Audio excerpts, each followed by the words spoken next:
Hi friends, welcome back to Nisha's home cooking. അപ്പോൾ ഇന്നത്തെ recipe നമുക്കൊരു ബ്രേക്ക്ഫാസ്റ്റ് റെസിപ്പിയാണ്. നല്ല ഹെൽത്തി ആയിട്ടുള്ളൊരു മസാല ദോശ റെസിപ്പിയാണ് കാണിക്കുന്നത്. ഇത് പെട്ടെന്ന് നമുക്ക് ചെയ്തെടുക്കാൻ പറ്റും. മാക്സിമം പോയി 15 മിനിറ്റ് ടൈം മതി. രാവിലെ നല്ല തിരക്കൊക്കെ ഉള്ള സമയത്ത് ഉണ്ടാക്കാൻ പറ്റുന്നതാണ്.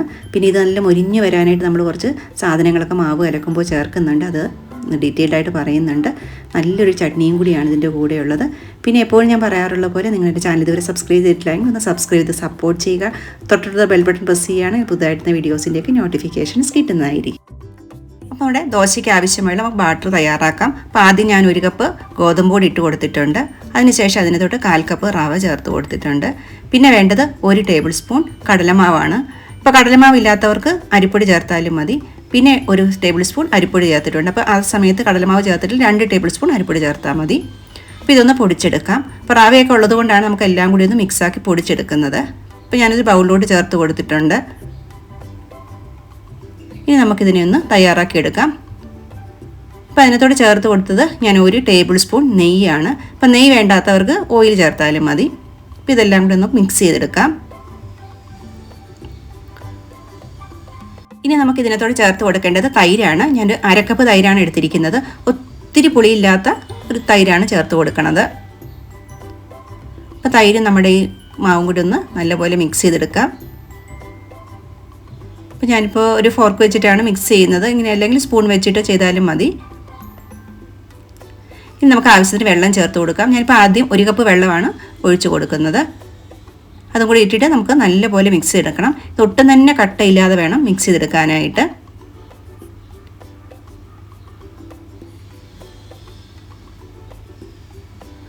അപ്പോൾ ഞാനൊരു ഇതുപോലത്തെ ഒരു ബീറ്റർ ഉപയോഗിച്ചിട്ടൊന്ന് ബീറ്റ് ചെയ്തെടുക്കാമെന്ന് വെച്ചു. അപ്പോൾ ഇങ്ങനെ നമ്മൾ നല്ലപോലെ ബീറ്റ് ചെയ്യുമ്പോൾ നല്ല ഏരിയേഷനൊക്കെ വന്നിട്ട് നമുക്ക് ദോശ നല്ലപോലെ പതഞ്ഞ് നല്ല രീതിയിൽ കിട്ടുകയും ചെയ്യും. കലക്കി എടുത്തപ്പോഴത്തേക്കും അതിൻ്റെ ഒരു കറക്റ്റ് കൺസിസ്റ്റൻസി വന്നിട്ടില്ല. നമ്മൾ കുറച്ചും കൂടി വെള്ളം ചേർക്കണം. അപ്പോൾ ഞാൻ 1/2 കപ്പ് വെള്ളം എടുത്തിട്ട് കുറേശ്ശെ ഒഴിച്ച് അതിനെ ഒന്നും കൂടി കലക്കി എടുത്തുകൊണ്ടിരിക്കുകയാണ്. ഇനി നമുക്ക് ഈ ദോശയ്ക്ക് നല്ല ക്രിസ്പിനെസ് ഒക്കെ കിട്ടാനായിട്ട് നമുക്ക് 1-2 ഐറ്റം കൂടി ആഡ് ചെയ്യണം. അപ്പോൾ ഞാനൊരു 1/2 ടീസ്പൂൺ പഞ്ചസാരയാണ് ആഡ് ചെയ്തത്. പഞ്ചസാര ഇടുന്നതുകൊണ്ട് മധുരമൊന്നും ഉണ്ടാവത്തില്ല. പിന്നെ ചേർത്ത് ഉലുവാപ്പൊടിയാണ്. ഒരു 1/4 ടീസ്പൂണിലും കുറവായിട്ടുള്ള ഉലുവാപ്പൊടിയാണ് ചേർത്തിരിക്കുന്നത്. ഒത്തിരി ചേർക്കരുത്. ചേർത്ത് കഴിഞ്ഞാൽ അതിൻ്റെ ഒരു കയ്പ്പ് വരും. അപ്പോൾ ഈ 2 സാധനം ചേർക്കുമ്പോൾ ഉണ്ടല്ലോ നല്ലൊരു ഫ്ലേവറും അതുപോലെ തന്നെ നല്ല മൊരിച്ചിലും ഉണ്ടാകും. അപ്പോൾ നമ്മുടെ മാവ് ഏകദേശം തയ്യാറായി വന്നിട്ടുണ്ട്. ഇപ്പോൾ നമ്മളിതുവരെ ഉപ്പ് ചേർത്തിട്ടുണ്ടായിരുന്നില്ല. നമുക്കിനി ഉപ്പും കൂടി ചേർത്ത് കൊടുക്കണം. അപ്പോൾ ഏകദേശം ഒരു 1/2 ടീസ്പൂൺ അനുസരിച്ചാണ് ഞാൻ ഉപ്പ് ചേർക്കുന്നത്. അപ്പോൾ നമ്മുടെ മാവ് ഇപ്പോൾ റെഡി ആയിട്ടുണ്ട്. ഇനി നമുക്ക് നല്ലപോലെ അതെല്ലാം കൂടി യോജിച്ച് വരാനായിട്ട് നമുക്കൊരു 10-15 മിനിറ്റ് നേരം ഒന്ന് അടച്ചു വെക്കാം. അപ്പോൾ നമ്മുടെ മാവ് റെസ്റ്റ് ചെയ്യുന്ന സമയത്ത് നമുക്കിതിൻ്റെ മസാല തയ്യാറാക്കാം. അപ്പോൾ ഞാനൊരു മീഡിയം സൈസ് 4 പൊട്ടറ്റോ ആണ് ബോയിൽ ചെയ്ത് വെച്ചിരിക്കുന്നത്. അതിൻ്റെ സ്കിന്നൊക്കെ കളഞ്ഞ് നമുക്ക് ഒന്ന് ഉടച്ചെടുക്കണം. പിന്നെ ഒരു ചീനിച്ചട്ടി വെച്ചിട്ട് ഞാനൊരു 2 ടീസ്പൂൺ വെളിച്ചെണ്ണ ചേർത്ത് കൊടുക്കുവാണ്. പിന്നെ നമുക്ക് ഇതിനകത്തോട്ട് കുറച്ച് കടുക് ചേർത്ത് കൊടുക്കാം.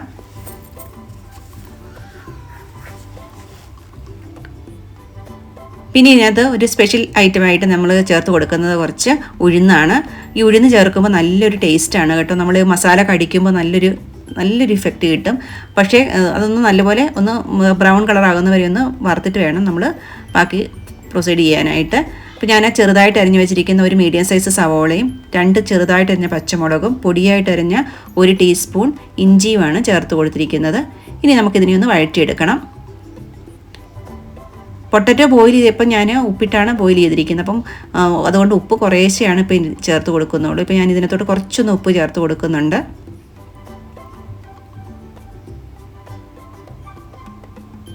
പിന്നെ കുറച്ച് നേരം ഒന്ന് വഴറ്റിയെടുക്കാം. നമ്മൾ ബ്രൗൺ ആക്കി വഴറ്റേണ്ട ആവശ്യമൊന്നുമില്ല. ഒന്ന് സോഫ്റ്റായിട്ട് നമുക്ക് കിട്ടിയാൽ മതി ഇത്.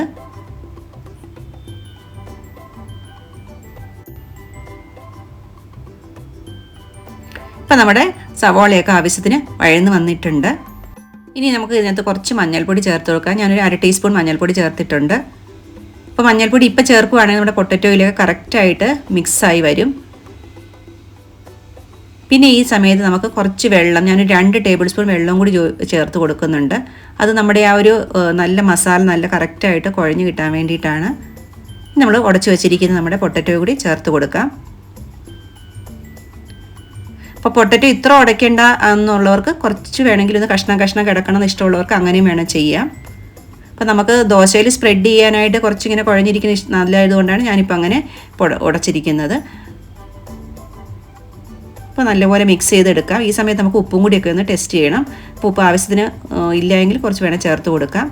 ഇനിയിപ്പോൾ ഇതിനകത്തോട് ചേർത്ത് കൊടുക്കുന്ന പൊടിയായിട്ട് അരിഞ്ഞ് വെച്ചിരിക്കുന്ന 2-3 കറിവേപ്പിലയും കുറച്ച് മല്ലിയിലയും കൂടിയാണ്. അപ്പോൾ മല്ലിയില എന്ത് ചേർക്കേണ്ടെന്നുള്ളവർക്ക് അവോയ്ഡ് ചെയ്യാം, ഓപ്ഷണലാണ്.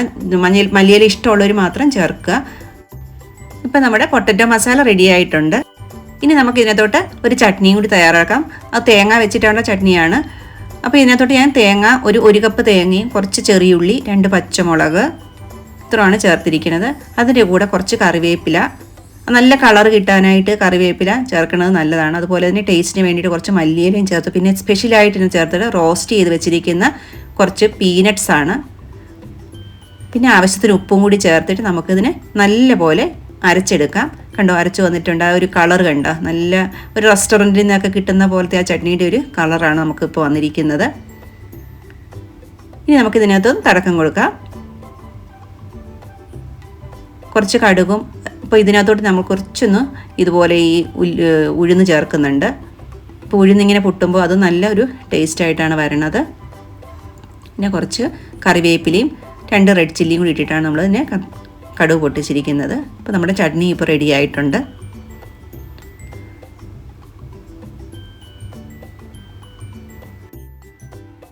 ഈ സമയത്ത് ഇപ്പോൾ നമ്മുടെ മാവ് നമ്മൾ റെഡിയാകാൻ വെച്ചത് റെഡിയായി വന്നിട്ടുണ്ട്. അതിൻ്റെ കൺസിസ്റ്റൻസിയൊക്കെ നോക്കിയിട്ട് കറക്റ്റ് തന്നെയാണ്.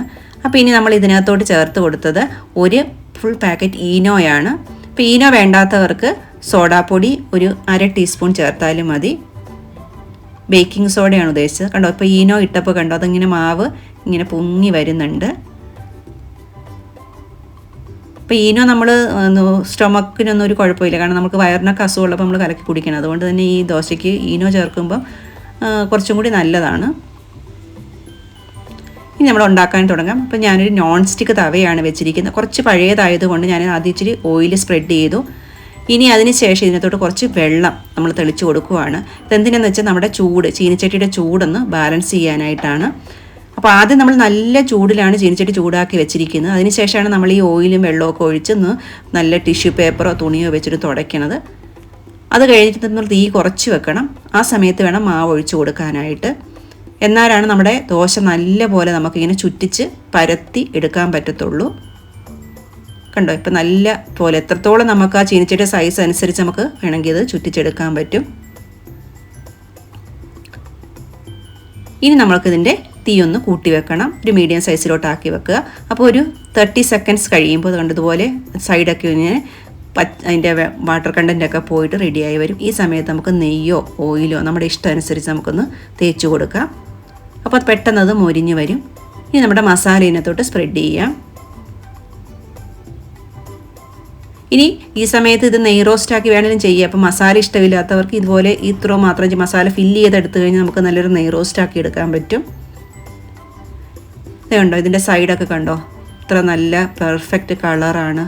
അതുപോലെ നല്ല ക്രിസ്പിയാണ്. അങ്ങനെ നമ്മുടെ മസാല ദോശ കണ്ടോ റെഡിയായി വന്നിട്ടുണ്ട്. ഇതുപോലെ തന്നെ ബാക്കി ദോശയും കൂടി ഉണ്ടാക്കി എടുത്തിട്ടുണ്ട്. അപ്പോൾ ഏകദേശം 8 ദോശ കിട്ടിയിട്ടുണ്ട്. അപ്പോൾ നല്ലൊരു ബ്രേക്ക്ഫാസ്റ്റ് കോമ്പിനേഷനാണ്. അപ്പോൾ നിങ്ങൾക്ക് ഈ വീഡിയോ ഇഷ്ടപ്പെട്ടു എന്ന് ഞാൻ വിചാരിക്കുന്നു.